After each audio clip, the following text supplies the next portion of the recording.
Hi, thank you for all your comments and for coming back to see this video. The comments are very encouraging. One off the record comment that has been very consistent is that I have been very grim or serious in my videos. I need to smile a little bit more. On a more serious note, the COVID pandemic rages on relentlessly. A few days ago, the IPL, the Indian Premier League of Cricket, was cancelled because many of the players tested positive. Now remember that these are the players who were in a bio bubble under very strict conditions, and even then the virus managed to pierce through that bubble and infect them. We all know that these IPL players are asymptomatic, that they had no symptoms. And worldwide, it is well known that asymptomatic people are the major transmitters. Between 1/3 and 2/3 of all infections are transmitted by them. And those people who are symptomatic, it's easy to know when a person becomes symptomatic, then we know that they are going to obviously spread the virus.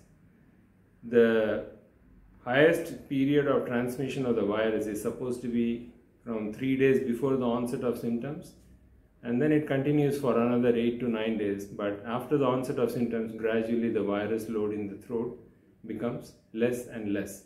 And by the 9th or the 10th day, it would appear that the virus completely disappears from the throat, or it is killed and only its skeleton is left behind.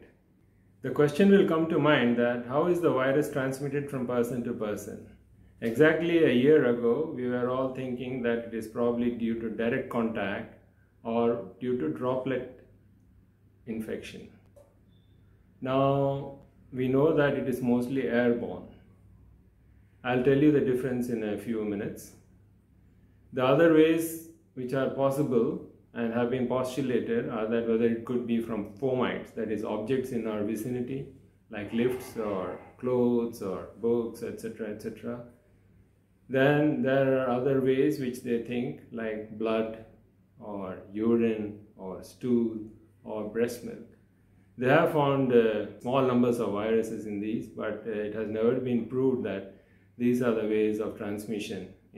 So which leads us to the most important way of transmission, which is the first two that I mentioned, that is contact, droplet and airborne. Now contact is direct contact, like if we have physical contact with another person who is infected and their saliva or respiratory secretions are coming in contact with our body, with our mouth, nose, etc., then we can easily catch the virus. Droplet is supposed to happen when a person sneezes or coughs badly. Then big drops of water, which are full of virus, they come out of the mouth and nose. And these are heavy particles and they are supposed to gradually fall down. And the maximum distance anybody has shown when a droplet falls is about 6 feet. That is the reason for the social distance of 6 feet that was mentioned right from the beginning of this pandemic. Now, to prevent droplet infection, what measures we were asked to do is physical distancing, that is about 6 feet. Then physical barriers, that is, you might remember initially we started all wearing these shields, face shields. That is actually to prevent the droplet of another person coming and hitting us directly. So if somebody sneezed or coughed right in front, like I'm a pediatrician, if a child coughed or sneezed in front of me, then that droplet would hit the shield and not come into me. Then we had to wear masks. That masks would prevent smaller particles, which are airborne, coming into me. Then we were asked to clean surfaces. Wherever the droplets would have fallen, we would have to clean those surfaces like tables, beds, chairs, etc. And we were doing it both indoors and outdoors because wherever a person coughs or sneezes, we have to clean it. So these were the measures that we were following last year. Now, early this year, it was said that the most important way of transmission is airborne. Now, airborne transmission is when the particles are extremely small and they float in the air.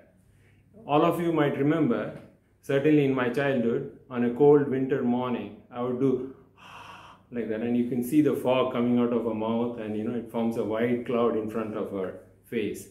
That is the airborne transmission.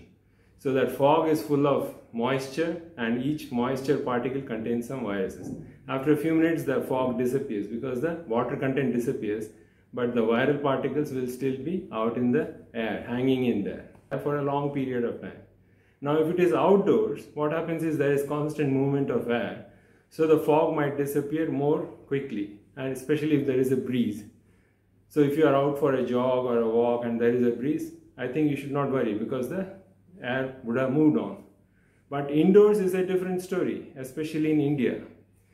And especially adding to the problem is now the lockdown. We are all spending more time indoors. So when we are indoors, then the air movement is less. So the fog might remain for a longer period of time.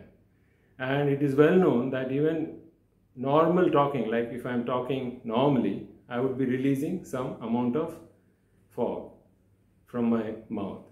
But if I get excited, or I am singing or shouting, etc., these will cause even more amount of fog to come out and much more forcefully.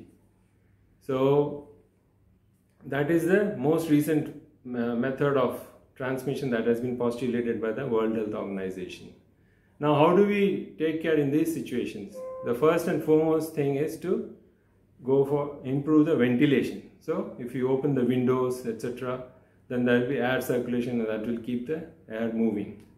Second, if it is a enclosed chamber, then air purification could be tried.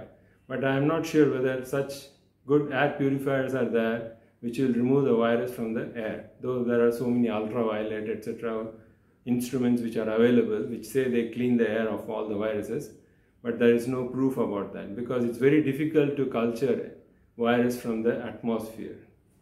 Then comes the reducing the number of people in the indoors, reducing the crowd. So if less number of people are there, there is less chances of transmission. Then comes how to reduce the time spent indoors. If you spend outdoors, that's better because there is more air movement. Indoors means stagnant air.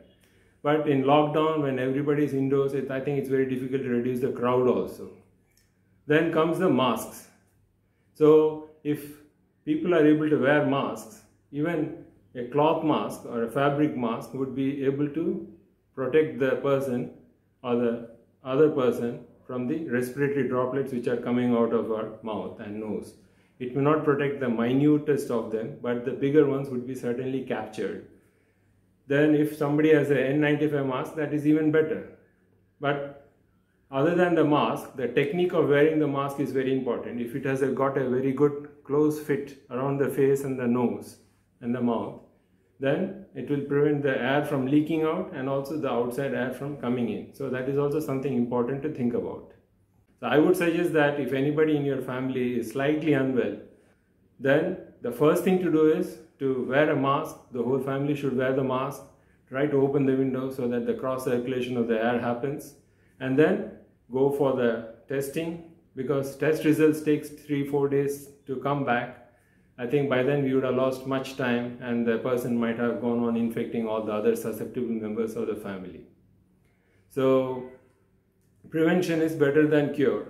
Now for any infection to happen to us, I think 3 important factors are the host, the agent and the environment. Host means ourselves.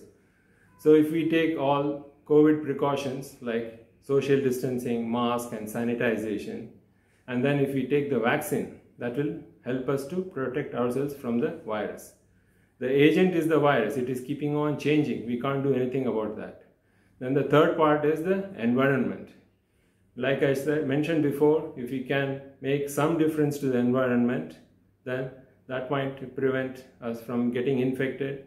Or if we are already infected and we still wear the mask, etc., we might end up lessening the chance of somebody else in our family getting more doses of the virus or getting more doses of the virus from somebody else to us. Thank you. Be safe, be healthy.